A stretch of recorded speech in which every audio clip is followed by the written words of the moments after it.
好，那么黄国昌当民众党代理主席啊，一个重大的政治行动，就1月11号定国基，要民众号召人民集结，还我司法正义，所以1月11定估之，那人民要怒吼集结，那简书培民进党议员就说：“哎呦，你这是表演司法迫害大戏了，你橘子回来救阿贝不就好了吗？”那另外呢，这个柯文哲因为昨天他们开会嘛，那所以被质疑说那叫做串证大会了。其实我看也不是那么多人怎么串证啊。那柯文哲就有一点临别依依了，因为是党主席了嘛，这个党他一手创立起来的。那拥抱黄金营的时候问说：“你到底现在是什么身份呢？你是转被告了还是证人呢？”现场就觉得很好笑，就笑了然后呢，这个喊主席加油那馆长说：“我的泪已经流干了，事态升级了那而且呢，说小草不要崩溃，我们坚决支持这个柯 P 那黄国昌接党魁有媒体说了，2028年蓝白的会不会合？他的理由是说，柯文哲2024没合，应该已经知道不合是选不赢的了，所以2028应该会合了，因为他有这个经验了有这个教训了。但黄国昌当党主席就不一定了，黄国昌没有这个经验，没有这个教训，而且新北到时候要怎么选市长合还是不合，还是要各自去拼那另外呢，这个柯文哲这个民进党这个媒体是说，柯文哲以后呢，黄国昌有2个问题啦。第一个，他要在党内站稳的话呢，全党要信服现在可能还不是全党信服。第二个呢，新北、宜兰、新竹市的选举，蓝白到底合不合？宜兰就是晚会嘛他们到底合不合？我是觉得应该先去拼啦，拼到最后呢，然后再用民调来看要不要合了不合都比较麻烦，合的话大概才有机会来胜选了。我们看一下，还我司法正义，人民怒吼集结。111定国基。民众党中央加党团排成一排，宣布1月11号全台总动员。1月11号的司法节是人民站出来，对民进党、对赖清德发出怒吼。要办这一场活动的时候，发现凯道已经被借走，自由广场门牌外的中山南路，我们昨天路权已经全部借下来。不让绿营在司法节这天再办宣扬活动，民众党号召全台小草支持者上街，因为前主席柯文哲再遭羁押禁见，代理主席黄国昌大唱悲谏。我们未来会是需要再拿出来。检察官讲这个话，在告诉法官什么？你敢再交保，我就继续抗告。我们国家的检察官什么时候变成了这么可怕的鹰犬？感受到昨天台北地方法院承审的审判长他有多无奈。不满被政治迫害，要帮阿贝找回清白，也质疑裁决根本背离法律。黄国昌说将和律师团依法提出抗告，但绿营就质疑柯文哲当初已被交保出来，民众党匆匆开会，柯文哲还笑问学姐黄金莹转被告了没，根本踩了法律红线。民众党在开会的时候，柯文哲排站一排全部都是证人，那会不会有串证之余一样的状况？我觉得不用这样2套的标准那证据会说话。他的识字能力有问题吗？去看北院的裁定书好不好？他应该识字能力没有问题啊，因为你刚讲的那位民进党的议员，之前应该有签过1个月8000块的租约啊。回酸绿营超议法院裁决，柯文哲再度被晋升，黄国昌接班后要首度带领群众上街头。黄国昌能不能这个服众望？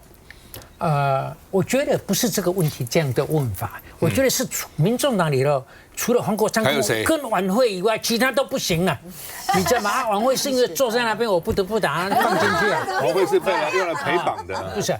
我跟你讲，但是黄国昌就是很多人他招妓嘛那就是因为过去的历史啊，过去的一场的变动啊。但是你看他的口才，他的长得帅样，他才帅啊。这个梁文杰有什么帅法？他这个真的是帅。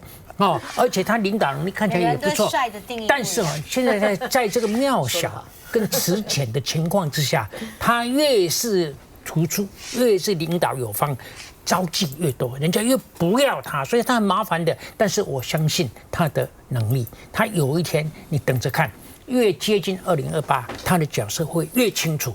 不，我告诉你，1个礼拜前我在这个战情室前子的节目，那个时候就是1个礼拜前，大家来宾都猜说他会放，我说他会压，结果我错了，我是唯一错的。但是嘿，这他妈得稍微等一下，1个礼拜以后我变成唯一对的。所以到底我是正指标还是反指标？我是正指标哎，你知不知道？我要讨一个公道哎。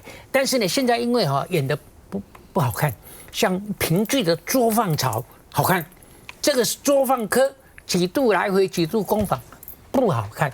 我觉得平心而论检调跟院方啊，现在的司法官训练啊是不够严谨，逻辑不严谨。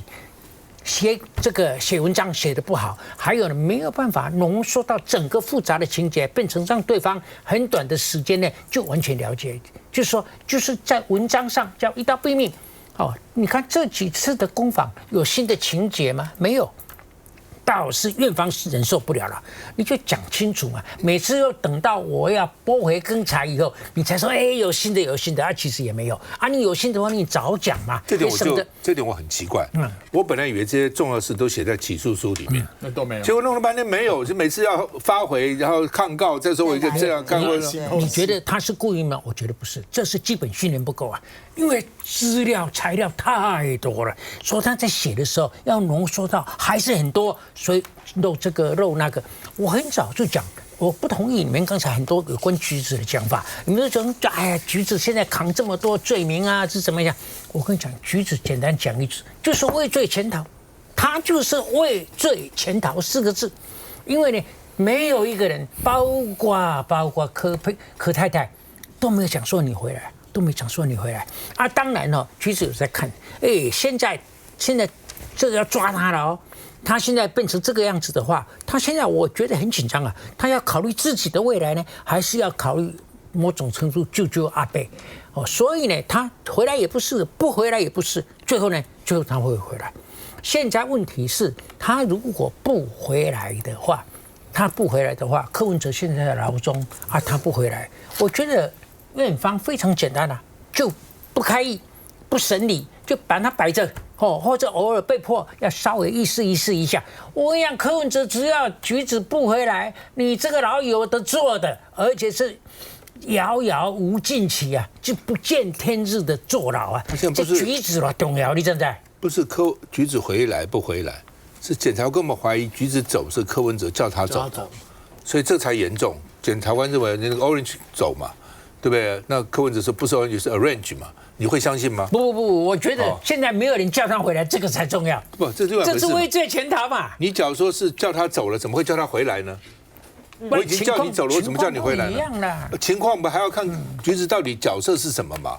假如角色真的像柯文哲讲那样爱玩的孩子，当然就回来了嘛，橘子也不必跑嘛。假如不像你讲的这个样子呢，回来以后柯文哲罪会更重呢，他能回来吗？会更轻吗？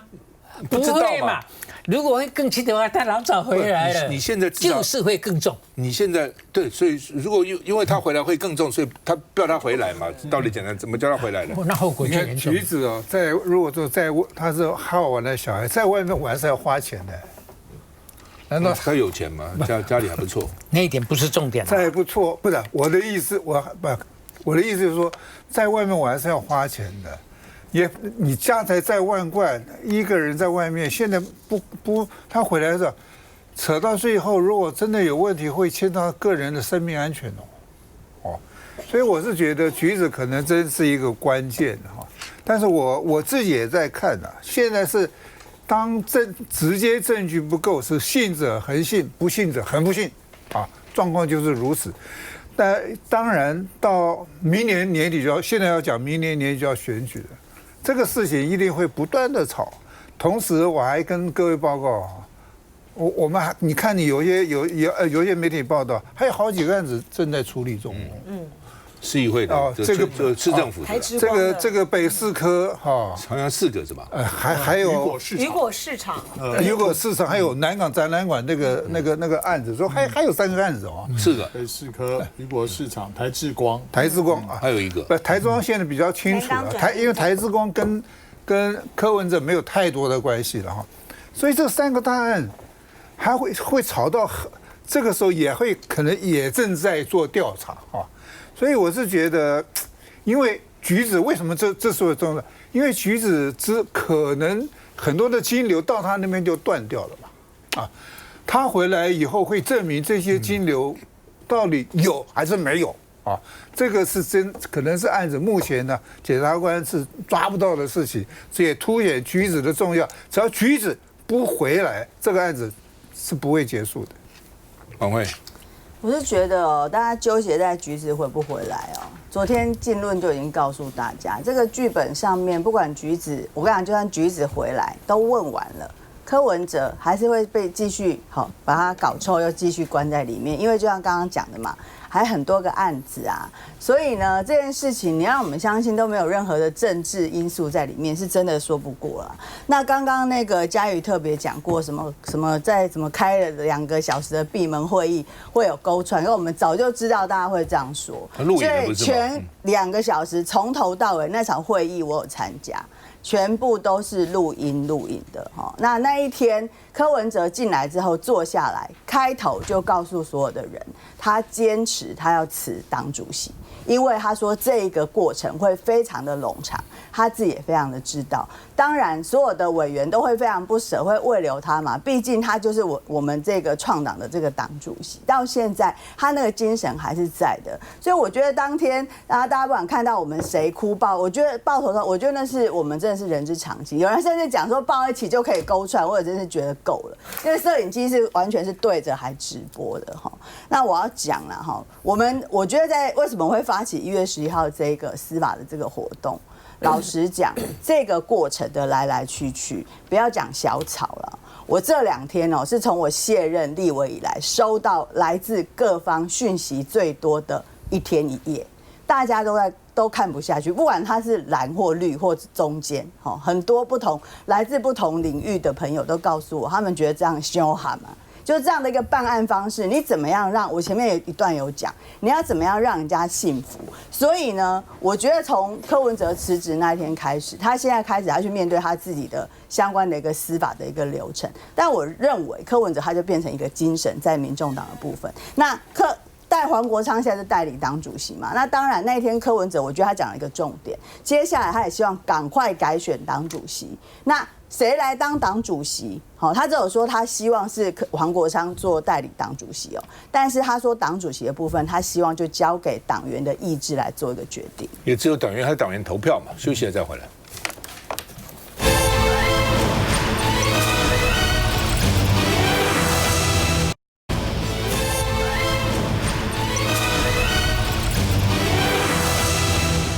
好，高虹安这个案子也很特别啊，到了高院呢，高院庭审，所以要释宪啊。但是呢，虽然如此呢，他原来庭审的处分还是不变啊，因为并没有改变一审的这个判决嘛，只是高虹安他们上诉，然后呢，法院呢庭审，说这个地方民意代表已经有200个因为这个助理费啊被判刑了，有200个。立委没有，高虹安是第一个，所以他们认为立委职权法32条定义不清楚，到底立委这样就是这个钱到底属于什么钱，该怎么用？是立委有权决定，还是立委没权决定，还是到底是怎样？哦，所以呢，认为说这个法条不清楚，哦，而且认为是违宪，哦，我也不懂法条不清楚跟违宪有什么差别，他认为是违宪了，哦，认为说宪法不是这样规定的，哦。那所以呢，他说该条文在实务上应该如何合法操作，立法者没有规范事项，得否由个案法官进行审查，也有疑问。就这个案子，我们法官该审查吗？而且这个法官还讲，他写了很多字啊，2万字还多少？他就说哦，常常为了一个案子，鸡毛蒜皮哦，500块，劳师动众，检察官上权碧落下黄泉，用了一大堆司法资源，就查那个500块，到底怎么回事？他说这对吗？他有必要这样子吗？因为议员很多大家都那小钱，对，花在哪里要去查？检察官每个都跟你查得很清楚，花了一大堆司法资源哦，所以呢，这个高院就要申请释宪了哈。那高虹安自己说，我高度肯定啊，赶快还我清白。问题是，大法官好像如果目前不能释的话，所以已经推掉200多个案子了，不受理。哦，这个案子受不受理都不一定。哦，但是高院去理论上应该受理了。哦，你高院去你还是不受理，对不对？这不是一般的小老百姓随便写一个什么释宪案去申请哈。那要多久时间？那怎么这拖高环任期都完了哦？那32条第1项是什么写的什么的？立法委员每人得置公费助理8到14人，由委员聘用。立法院应每年编列每一立法委员一定数额之助理费及其办公事务预算。哦，公费助理与委员同进退，依劳动基准法规定的相关费用，均由立法院编列预算支应之。所以他意思说讲的不清楚，委员到底能不能怎样？委员到底可不可以这个动用这个钱，给他多给他少，都没有讲清楚。哦，到底是怎么回事？哦，那而且他说赖清德当立委的时候呢，也有发言。哦，赖清德当立委的时候呢，表示迄今仍有部分议员将助理补助费视为私房钱。本席也在此强烈要求相关主管机关应建立明确法制，有效杜绝类此恶习，以免失去修法原意。意思就是说，你法律也是不清啊。哦，所以造成有部分委员这个把它当成私房钱了，所以希望能够建立明确法制。赖清德当时也觉得要建立明确法制，这法官引用总统当时也觉得是这个法律不清楚啊。那这个民进党委员说这是给蓝营跟白营分手的一个理由，这个当时讲的话，民进党马上是反对的哈。他的理由是这样，因为你国民党现在搞了一个宪法诉讼法嘛，所以造成有可能说大法官会议开不成啊。那白银干脆跟民进党站在一起干掉这个宪法诉讼法，那不就可以审高虹安这个案子了吗？所以呢，这时候白银就跟绿营合在一起，就跟蓝营分手了，是这个意思啊。我本来看不懂他那个逻辑是什么，还是这个意思。那黄国昌说，这两个一点关系都没有，不要乱讲，我要破坏我们跟蓝营的感情哦。那这个民众党也说，绿营你少鬼扯。哦，这什么关系？哦，因为8个大法官这2个月已经上100件案子，他们都不受理，就还是我们的人不够，不受理。我们看一下。新竹市长高虹安因卷入立委任内诈领助理费案，今年3月底到5月密集召开审理庭，但2审最新发展，高院法官裁定庭审。我尊重今天高院合议庭的决议。同时，我也高度肯定合议庭从宪法的高度以及人权保障的角度申请宣告违宪。同时，我也要再次重申，我没有贪污不法，希望能够尽快还我清白。高院指出，立法院组织法的规定可能有违宪，不符合公职人员制度性保障，与地方民代补助条例制度设计性质是否相同，有待厘清，也常造成没有必要的诉讼纷争，请大法官释宪。高等法院法官认为，立法院组织法有关公费助理的规定没有很清楚，导致公费助理的职责、权限以及是否可以用公费来支应等不是很明确，致使这类助理费争议层出不穷。因此认为这部分有需要先申请释宪。他是要就高虹安，那先说完，那人数不足嘛，高虹安没有办法开会嘛。意思就是届时高虹安案就会被拖住，尽管停职受理人在，但褫夺公权4年要等到3审定验才算数。若2026年前仍未定验，高虹安有机会参选。好吧，老陈怎么看这个案？这个案子很不容易了解嘞。因为我觉得第一点就要到底高院这个释宪的案的提起动机是什么？我觉得现在没有人懂啊。没有人懂，然后呢，跟现在的这个宪法释宪这个案推出去要往上，这个我觉得时间上的大概是巧合，不是故意的。所以黄国昌否认，周瑜修否认，大家都否认。我觉得这个是巧合，但是动机为什么？那你看高虹安的反应很有意思哦。高虹安其实是有一点置身事外，你们搞这个东西哈，这个。我还是要强调，我是没有贪污的。那重点是强调我是没有贪污。我也觉得他什么11万扯什么东西。所以如果就是卡在那边呢，我觉得高虹安也不见得喜欢的。对啊，就是也不见得喜欢，而且不能执行市长职务啊。所以这个案子啊，我实在花很少的精神去了解，因为在历史的长河里头，这个是微不足道的小事。但是有200个议员都被关起来了。来，嘉义。对啊，所以高虹安如果依照现在这个释宪的状况来讲，他还是处于停职的身份哦，除非这个赶快能够大法官这个宪法法庭能够开会。但是问题就是说，这个高院他所申请释宪的这个理由，就是用这个立法院组织法里面关于刚刚讲的民代的助理，就是立委的助理由委员聘用之。那到底这个助理的身份是什么？高院的法官认为说有违这个法律明确性原则，还有就是关于这个人民服公职的权利等等，认为应该要解释清楚。那过去地方的民意代表的助理费都是用地方的这个助理补助费等等的这样子的一个名目，所以它的法律的条文的那个定义跟条文都不一样。所以在这种情况之下，高院法官认为说，立法委员这个部分，包括今天高虹安所涉及的就是加班费的差额变成一个公积金，然后再从公积金里面去支用，这个算不算是进入个人的账户的贪污，或者是用人头去福报等等？他认为这个定义上，他认为有争议。所以在这个情况之下，当然政治上的解读，很多人会认为说啊，现在宪法法庭这样，就是因为蓝白的修法导致你看高虹安现在成为受害者，所以希望借由这个机会，这个民众党能够赶快支持大法官能够顺利的补足这个原额，然后顺利的开会，才能够把这个释宪完成。不仅是害到高虹安，可能也害到整个国家的这个宪政体制。其实我是蛮赞成高院这个法官的见解，就是说你已经200个议员就关起来了，你是这么一个助理费，而且经常有的时候也不是很大，有的时候比较多，有的时候一点点，然后检察官上穷碧落下黄泉去查那个案子，然后搞了那么多司法资源，就是为那么点钱就把人家都关起来了，人家选出来的。可是我有就变成这样。是我有个问题，因为刚才嘉宇已经解释还蛮清楚的哈。第一个就是说，高院的法官认为地方民代跟这个立委之间，他这个彼此的这样是不是适用？他认为这个有疑义啊。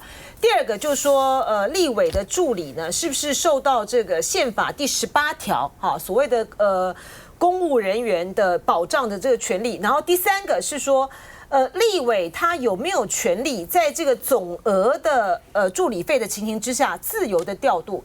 可是我的问题是说，根据高虹安判他有罪的新竹地院法官，当时他的判决最重要的原因是因为他使公务人员登载不实啊，他是低薪高报啊，所以他在这个情形之下呢，他是在源头就是去报这个薪水的时候，他犯了法嘛，他违了法，跟他的那个身份不产生关联性啊。所以就是说，如果这个钱就是立委他怎么用就怎么用，对，那他就没罪了嘛。对，现在的假如说这个钱他不能随便用，那就是你讲的什么伪造。我说，如果说他爱怎么用就怎么用，那没有什么伪造的问题。可是如果说立委有权在这个总额之下随意的调度的话，难道就表示立委可以使公务人员登载不实、低薪高报吗？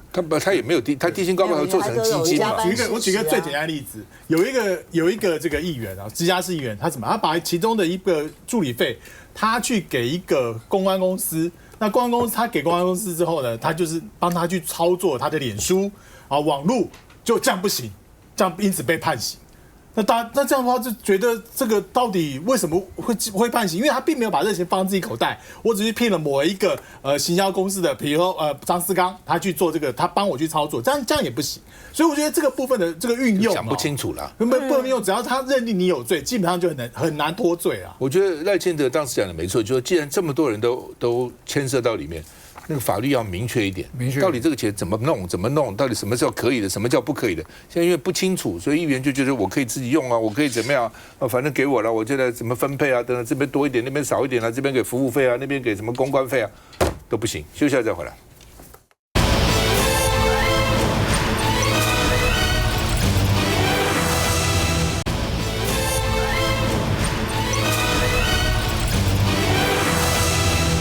好。他们要罢免韩国瑜，本来以为柯文哲讲算了，那个柯建铭哈，然后那个还被那个刘静怡骂哈，脑筋坏掉，你们搞什么哈？这是真的呢。民进党团现在提案变更议程，而且看起来前面就柯建铭一个人，就我代表民众党团了。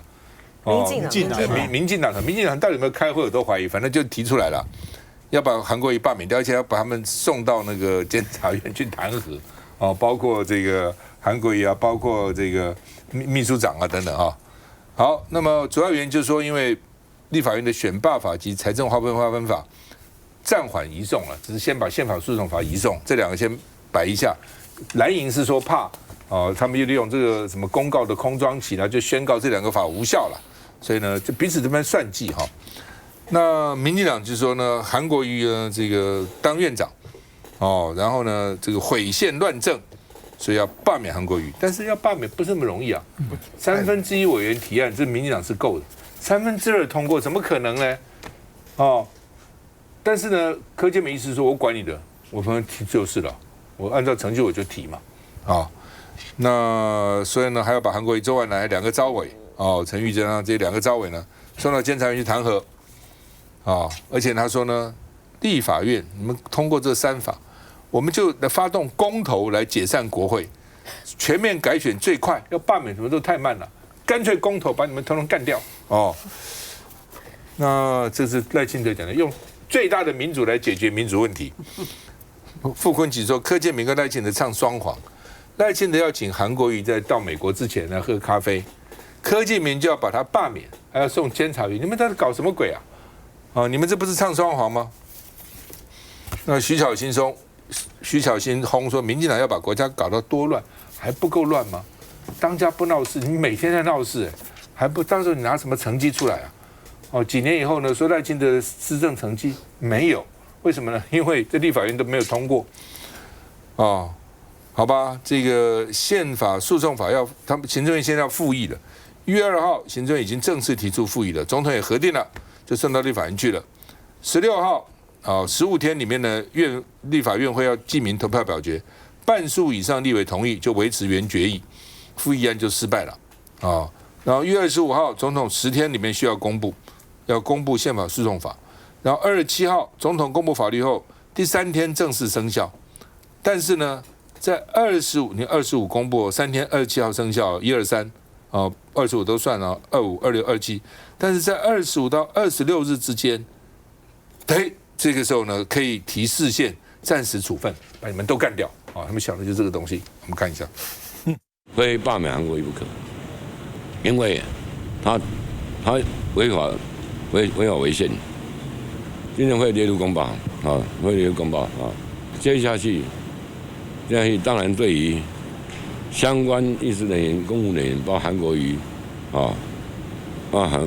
韩国瑜院长包括我们党的傅昆萁、周万来秘书处处长、内政委员会召委、财政委员会召委，我想公务人员公务法送监察院弹劾，另外到法院提告，这些都是一定要做的。来，洪泰兄怎么看？我想我们在座我们主持人赵大哥还有沈大佬都是资深立法委员。我刚才听到这个事，我想到第一个，监察委员是立法委员选出来的，换句话说，立法院是监察委员的选民，同意权了请问监察委员可以弹劾立法委员吗？我没有碰过这种事情，当然回去查法。周万来可能可以就是周万来是秘书长嘛，他连韩国瑜都送去，他弹劾韩国瑜跟2位召委，对，就是说韩国瑜应该是。所以这个在我们现在最近这1年碰到好多宪法宪政体制的问题我是觉得这个我们大家需要把它搞清楚刚才赵大哥讲那个日程各位今年立法院这个会期最后一天是1月24号。25号开始跟大家报告阴历年的年假开始，所以1月25号到1月27号，公务人员都不上班。那碰到这个宪法问题，请问该怎么处理？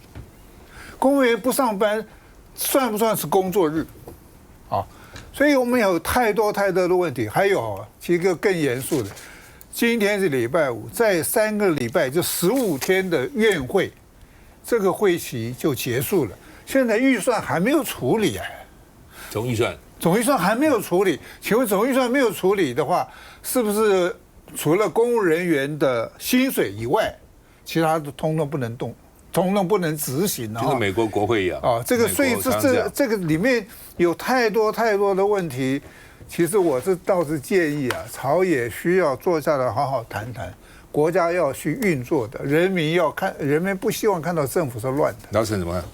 吕秀莲，我很少公开这么肯定他的讲法。他昨天讲对民进党的处理国政的非常不以为然。他的意思就是说，每一个政党都有在野的时候啊，你现在执政，但是朝小野大，你要学习朝小野大之下的执政。那蓝白也要学习朝小野大，这野大之下，你如何展现给人民看？说我很行。现在两边都不是这样啊！你看这个老柯现在是气急败坏，要不然不会出这一招啊。所以现在台湾是什么？什么毁宪乱政？乱讲，简单讲就是双柯之乱，一个柯文哲，一个柯建铭，双柯之乱，乱不一样的地方而已啊。所以你现在柯建铭脑筋清楚的很，他晓得罢免是过不了的。那你干嘛要这样干？所以莫名其妙的。所以呢，我跟你讲，不管谁讲啊，你看马英九、马漫最近公开肯定两个人，你晓得是谁？第一个肯定韩国瑜，第二个肯定朱立伦。这两个刚好是我讲的国民党5个台面人物里头的2个。我一直讲，这5个人继续在台面，国民党就不会执政了。刚好马英九讲的跟我相反。所以他们这次去四川的时候啊，有人在机场问肖主任说，沈大佬的讲法跟你们的做法完全不一样。你像肖主任怎么讲？他说是沈委员是反指标，他越骂国民党，国民党越有前途。到底谁是反指标？不喜欢我的人都说我是反指标。我叫 AI 去查一下，到底我每次在节目里头的预测到底是对多还是错多，对不对？但是这个柯建铭啊，现在已经他这是最后一任啊，最后一任搞得他这样不顺心，他真的是很挫折，所以搞一搞也算顺着老柯的，好我掏700块，好我送起来。不是以前因为民进党完全执政，行政立法一把抓，所以老柯在国会可以呼风唤雨，真的对不对？尤其那个时候呢，还跟王金平互相唱和。所以要干什么就干什么，国民党要什么案子给你们干掉，国民党就算大党要干掉你也就干掉你，要给你冷冻就冷冻，搁置就搁置。那时候哇，这个真的是随心所欲啊，对不对？那现在突然变成什么这个也不行，那个也不行，当然有很大的挫折感嘛。对，我查了一下这个大法官会议第14号有解释啊，立法委员然后地方的就是议员他都不是监察权行使的对象。柯建铭他是膝盖不好嘛，对不对？原来膝盖会影响脑嘛？就是他膝盖痛，他脑袋也坏了吗？我觉得他那样子非常的意气用事啊，说要把韩国瑜，然后秘书长周万来2个召委立委呢，通通就是都送到监察院弹劾，这个明明不可行的事情，然后在立法院这样大放厥词啊。如果说傅崐萁对于国民党的立院党团总体的形象是负面的话，那柯建铭呢就更是违宪乱政啊。这样子的气氛之下的民进党作为这个执政党，你赖清德还讲什么说要喝什么大和解咖啡呢？根本没有和的可能嘛。而且现在朝野之间还在那边算计说我现在这个提出了这个法了，这个之后呢，我这个接下来的财划法跟选罢法的修正案要不要送到总统府去哈？然后总统呢，还有民进党呢，会不会在那个空窗期的时间呢，就赶快去送这个大法官，然后让大法官宪法法庭做成暂时处分？这么脆弱的一个基础上面，完全没有互信可言，这真的是台湾的一个悲哀啊！所以你可以想象得到，接下来的在立法院的各个的事项，或是朝野之间的气氛，就还是永无宁日啊！所以现在真的是，就是那个赵先有讲，就是他去年的时候，在选那个代表字的时候，他提出来就和嘛，和气的和，就台湾民众呢选出来的是斗。没想到呢，那个斗的气氛呢，恐怕又要延续1年了。去年联合报就要选字了哈，我知道说最后中选的字一定什么乱啦、斗啦，什么一定这些东西啦，偷啦什么，但是我总觉得说希望两岸和解、两岸和平、两党和解嘛，朝野和解嘛，还是希望大家有点正面的，所以我挑个和了。我知道不会选中，但至少是我的一点期望啊。现在立法院只有4个字解决了，就是尔虞我诈。休息一下再回来。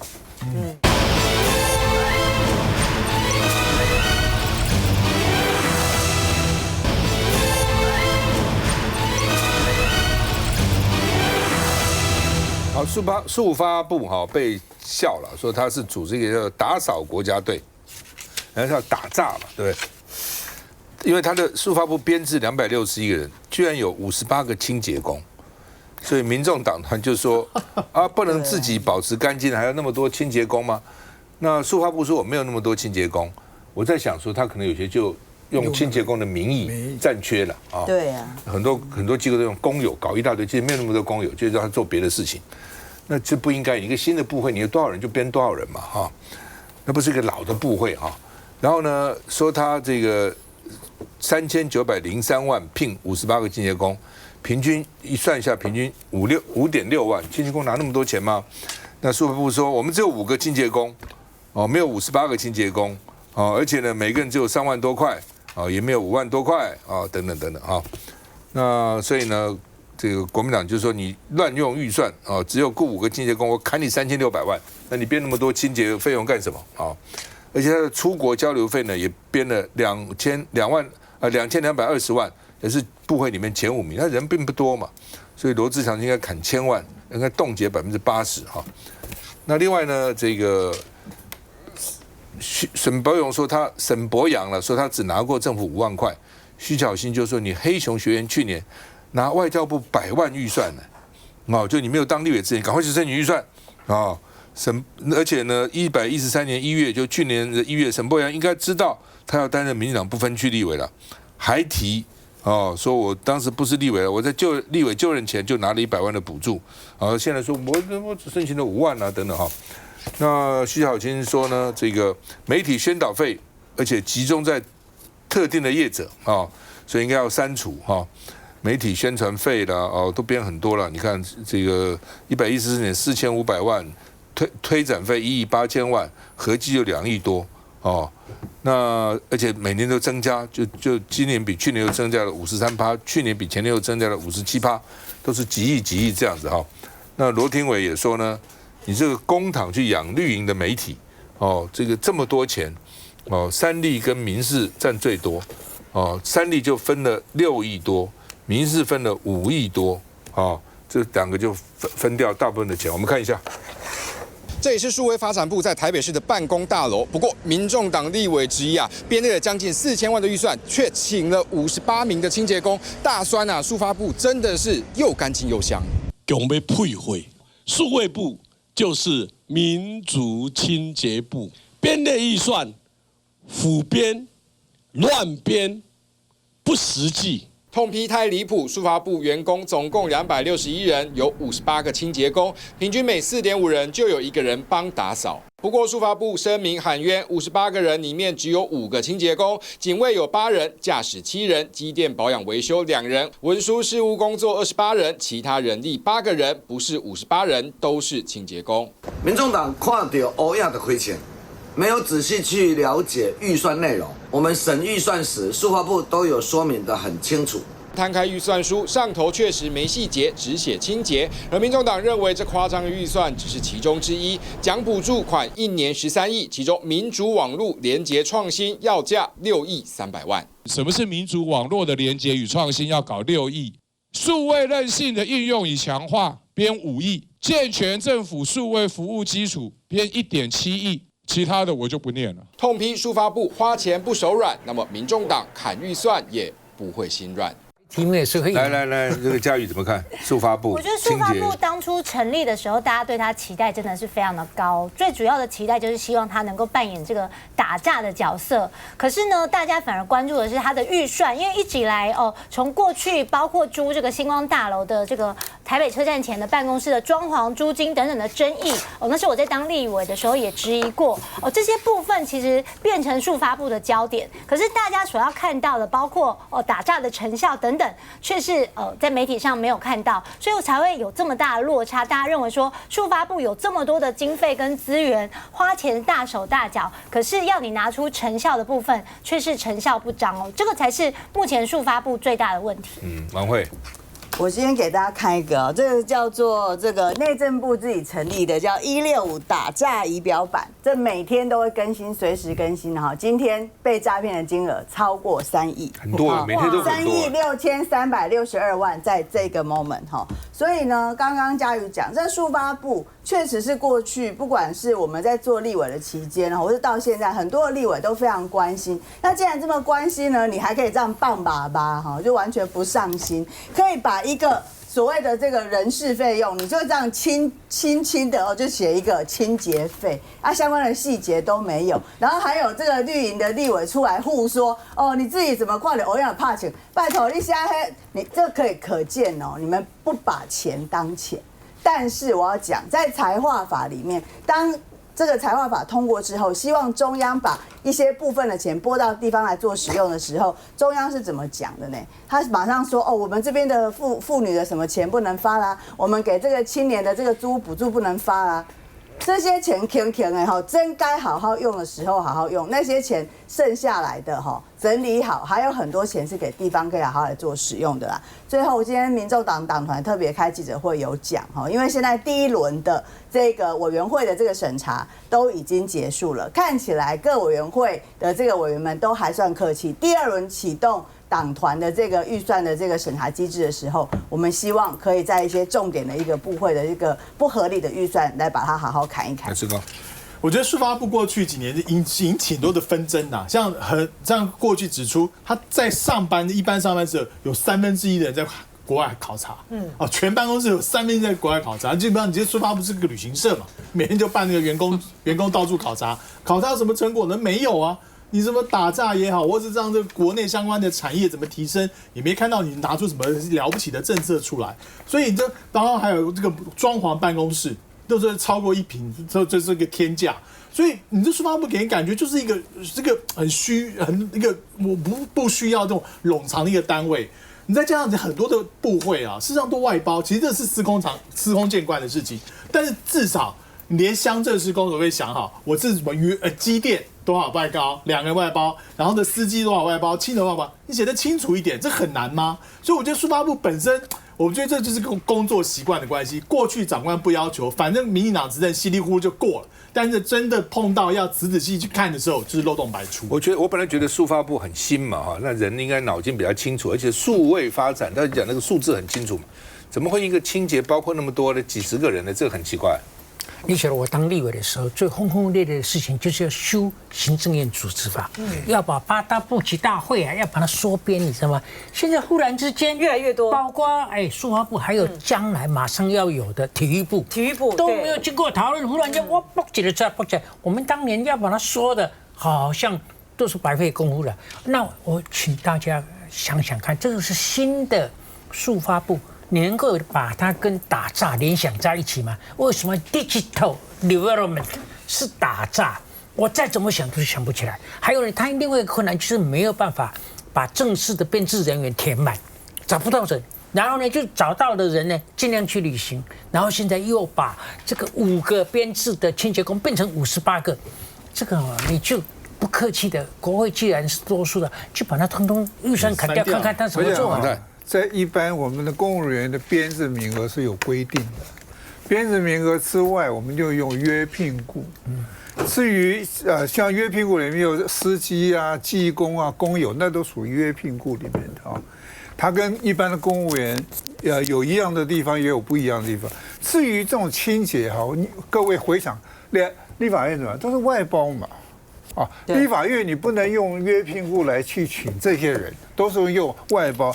所以刚才大家对数发部那么一个新的单位，第一个没有成绩，第二个连这种简单的预算编列都会出现问题，这个让大家匪夷所思我是觉得，但是平常讲，我们这个打诈到底是不是应该由速发部来做啊？大家要思考一下这个问题。速发部他有公权力去执行、去抓捕、去发布通缉吗？所以我是觉得，台湾要行政院要重新定位这个打诈到底由谁来做？梁君，这速发部哈，大家去看他这个过去那几年来哈。他真的是最忙的，就是出国，而且呢，唐凤部长呢到了一些比较小的一些的国家啊，参与这个国际会议，然后讲的呢都是在讲我们如何来应对中国大陆的认知作战，这个是他变成他一个很重要的角色。我觉得未来呢，不只是说要去砍速发部什么清洁啦，什么出国这个预算。大佬刚才讲的，我是再赞成也不过了，不要成立体育部，不要成立运动部啊。他今年就要挂牌成立了，然后整个的预算呢会大约到达200亿。真的，我们在奥运拿多少金牌呢？跟我们有没有成立体育部呢一点关系都没有。现在体育署已经很够了。这太浪费了。梁心不喜欢运动，说他的话。这台湾有40几个部会，这么